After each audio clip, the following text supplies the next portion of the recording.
As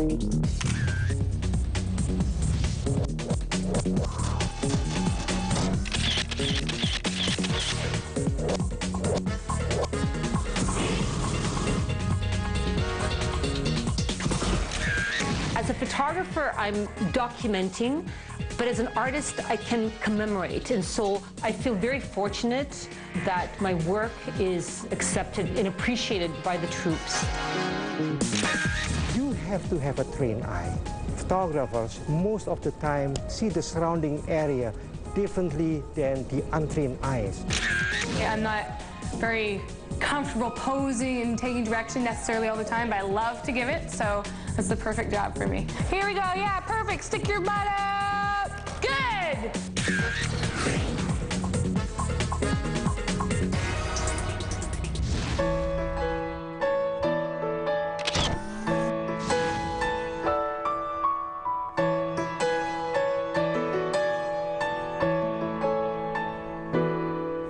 I've been told that I have a style.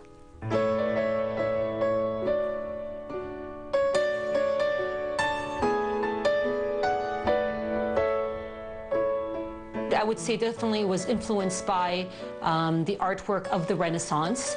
The Flemish painters are a phenomenal inspiration, and I guess trying to adopt a little bit of their feel may have actually influenced my style.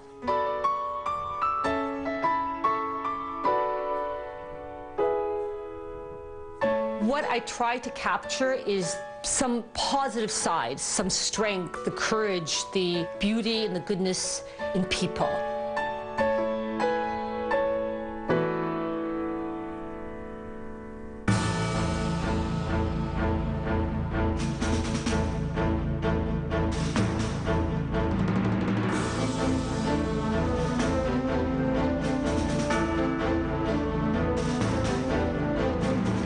At the armory here, and I'm getting two soldiers to pose for a particular composition.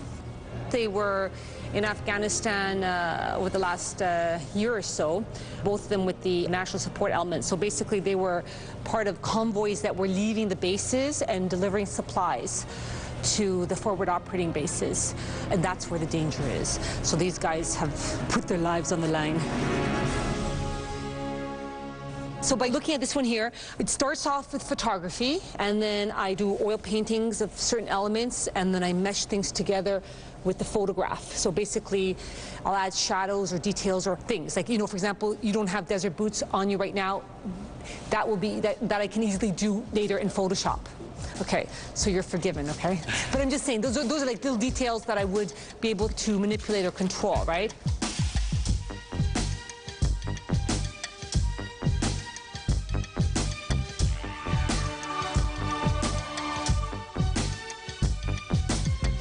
It's rare that I have a model that has experience, but other than fashion, I really never have anybody. So I pose with them and then kind of get the feel and get the momentum and focus into the composition, and I try to give direction, and hopefully we come up with a good session.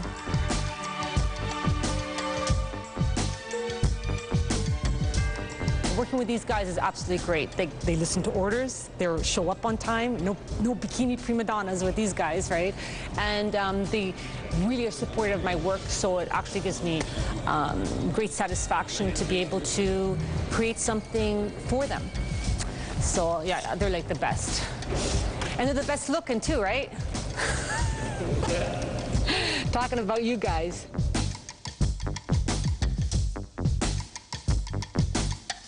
Trying to recruit my models is becoming a lot easier now because the reputation of my artwork is out there. When they see my artwork, they want to participate, and that's your first step.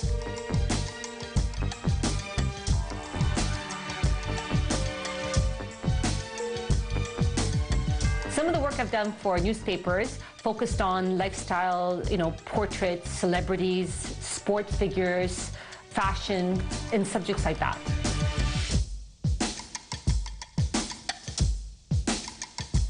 My real passion really is the arts, and paintings always inspire me. So with technology, the way things have evolved, I'm able to now combine photography with painting. This is a background I'm painting to use for a composition I'm doing with for the artillery. So I'm going to try to get it into like a desert atmosphere.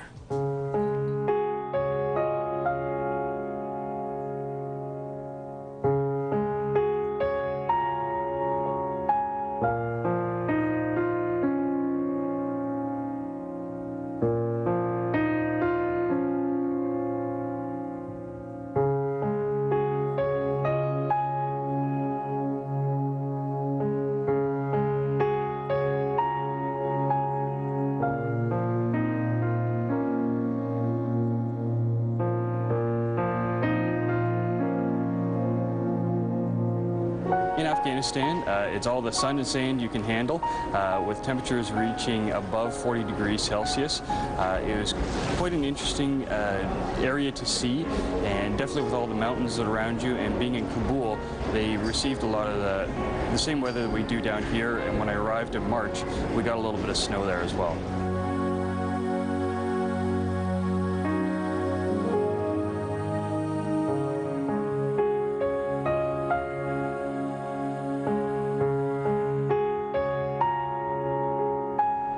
I served 6 months overseas in Afghanistan, the capital city of Kabul, and I believe that the work that she did actually portrays what is actually going on over there. And what I believe in and what she's doing right now is very good for the support for the troops that are over there right now.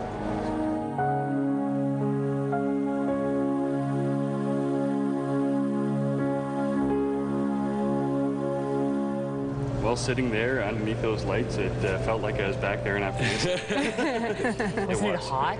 It was. Yeah, you were. What month were you there? I was there between February and August, so we got a little bit of snow when we got there in March, but then as It would have been deadly in July. I was there in May, 45. It was, and those tankers, how they do it is beyond me. Yeah. So, did you lose weight when you went over? I lost a little, I gained a little back. Yeah. I used to be 300 pounds, and look what the truth of Afghanistan. It was interesting. I mean, I was approached by our commanding officer last night if I wanted to take part in the Sylvia Picotto photo shoot, and I was surprised at first. I thought it was a joke, and then look at me now. I just finished a photo shoot. It was great fun, and I love what she represents.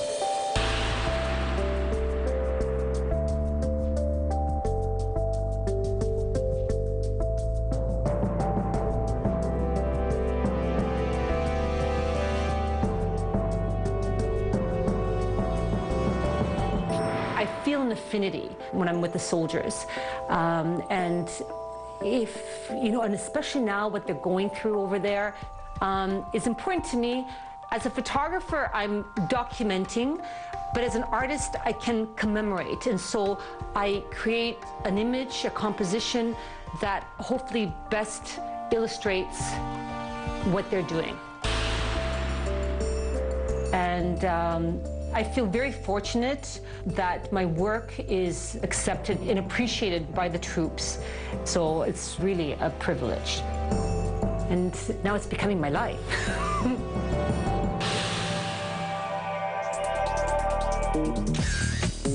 When I'm walking down the street, actually, you know, I always looking up and see if there is any uniqueness, because, you know, I would like to capture that.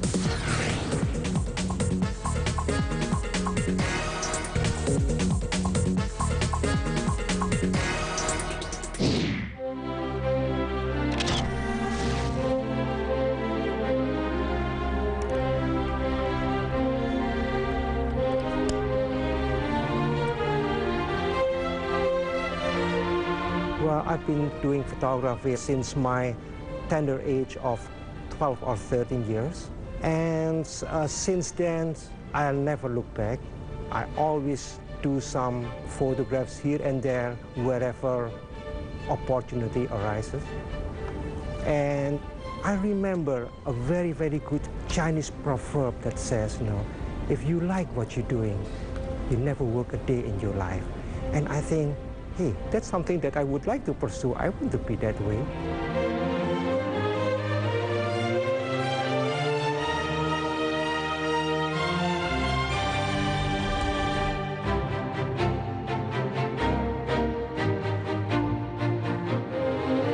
today what we're trying to do is we're trying to capture this magnificence, this beautiful atrium, which to my opinion is one of the best buildings I photographed. It shows strength, it shows nice pillar, and also the combination of natural light that we get that seep through that big windows. We have tungsten light here, and plus the gleamy floor. This is simply awesome. So basically here, I got everything that I need, you know, and it's simple yet effective, and it has a lot of punch.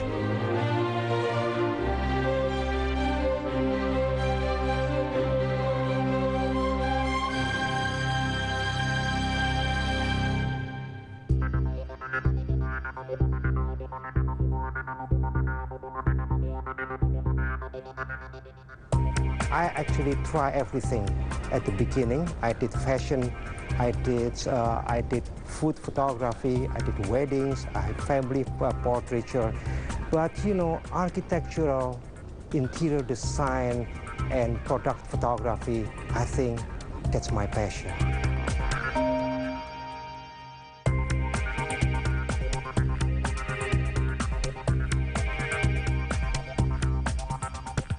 Some of my architectural work includes office building interiors and exteriors of big industrial building as well. And we also do a lot of corporate work. We basically don't limit our clientele.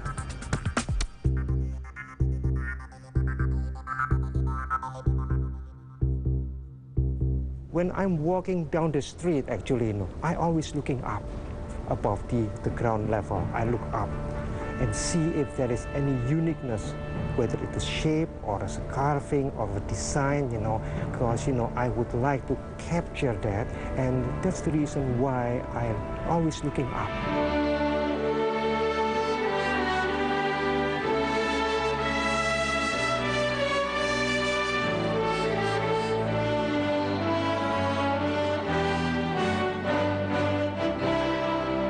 Anything you do, you know, there's always a challenge. You know, the challenges basically is, especially if we're doing outdoors, you know, we mainly depend on Mother Nature because we cannot control the lights. You know, that's why timing is crucial.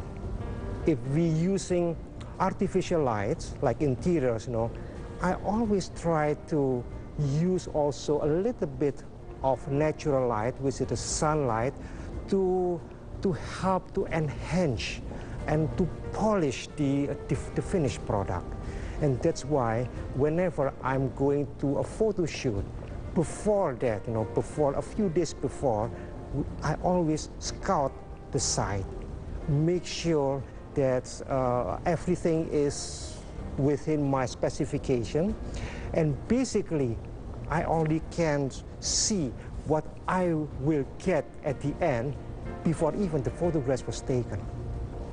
So first of all, I have to make sure that the camera is leveled. So I have a kind of a spirit level here, you know, to make sure that, that all the vertical lines are straight. All the aperture, the speed, and the focusing, they are all done manually. Then I take a meter reading, because everything is done manually.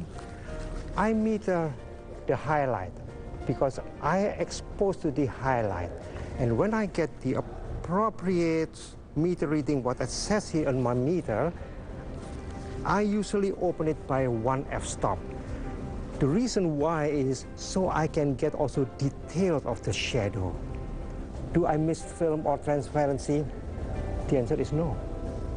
I like to work with monitors because you have a better control of what you see here. And when I'm shooting products, you know, they can see it right away. They can see it right away how the finished product is going to look like, and they approve it right on the spot. No if and buts. Once it's proved, it's sold. I love it. It's fast, it's convenience, and it's profitable.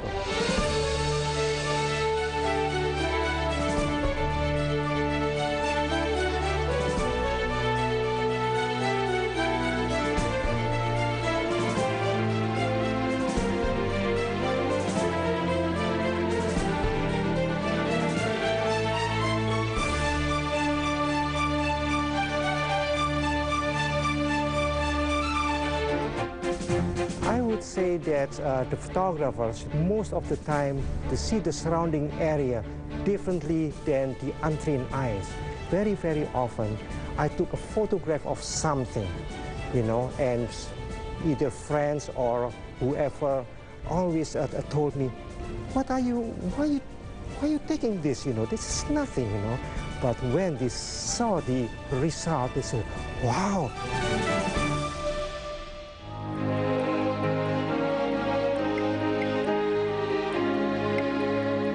Sometimes to take a shot, you know, it takes a little bit more than just point and shoot.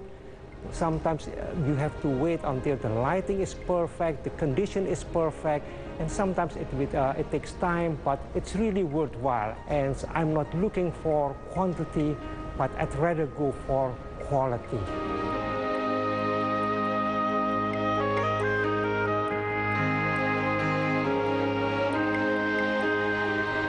Every job for me, whether it is small or big, you know, always excites me. Whenever I'm behind my camera, I'm a happy man. Bingo, that's what I want. This is actually one of my favorite things, to watch people look at them, because they stare at it and they're kind of a little bit confused, and then they'll touch it, and then they'll smile, and then they'll touch it again, and it's very interesting to see them.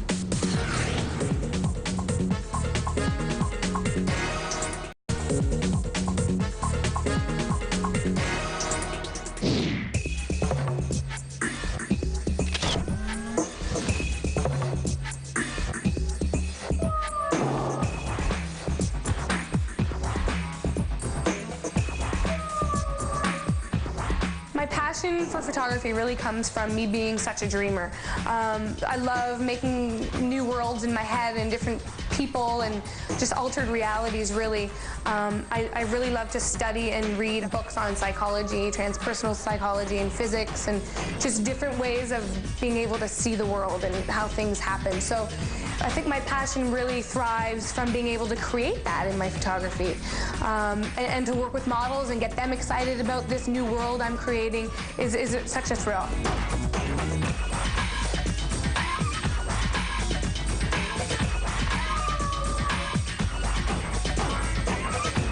Today what we're doing is we are taking Megan, our model. She's 5 different personalities in the same shot, so 5 totally different characters. There was a fire just down the street, so the building, it's broken in half, so you can see the room. So we're going to have her in different aspects of the rooms doing different things. And with the snow all around, it's going to end up being really, really cool. Just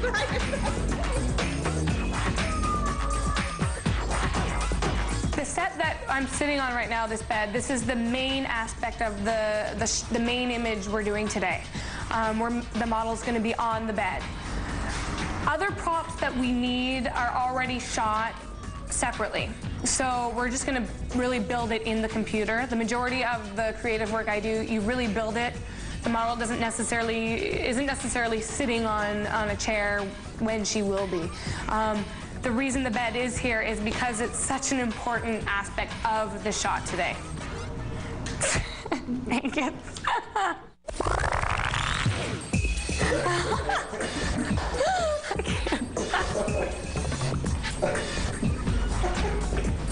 He's gonna lick your lens.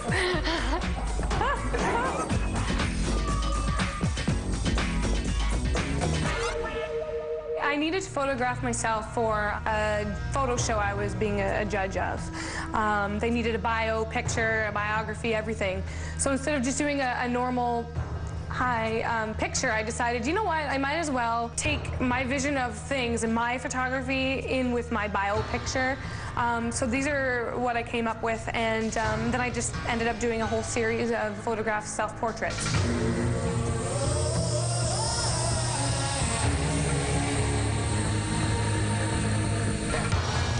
This is the building that we shot that had the fire in it just down the street.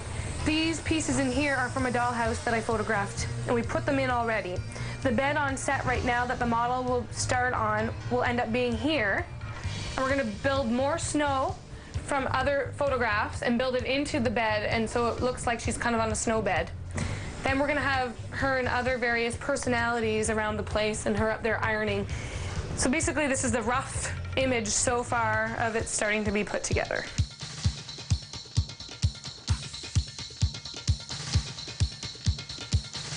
When I'm starting to visualize a final image, I think in the way of a digital artist. I think of the different elements that will go into the final image. As well as going to school for photography, I also went to school for digital animation and digital effects. So I've trained myself to kind of think in post-production as well as behind the camera.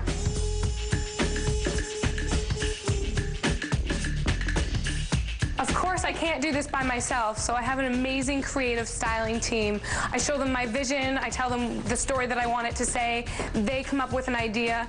I totally trust them, they can do whatever they want because they always pull through and it's always amazing. It's a great, great collaborative process. Open those lips a little bit, be very sensual, yes. Oh, I love it. Good. Woo, okay.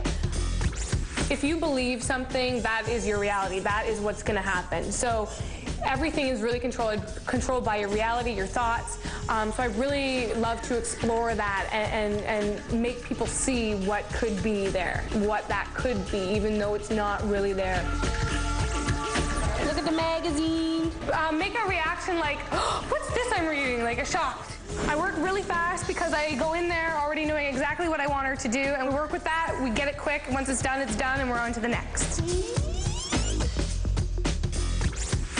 I direct them, I basically tell them what I want the story to accomplish, and then I really let them write it out, let them feel it, make it theirs, and then if I think they need to kind of change their thinking, then I tell them to do so.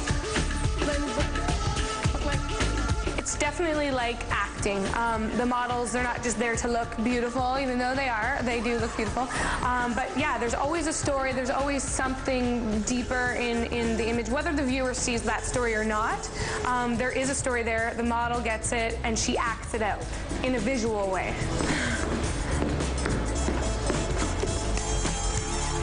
I'm not very comfortable posing and taking direction necessarily all the time, but I love to give it, so that's the perfect job for me. Here we go, yeah, perfect. Stick your butt out.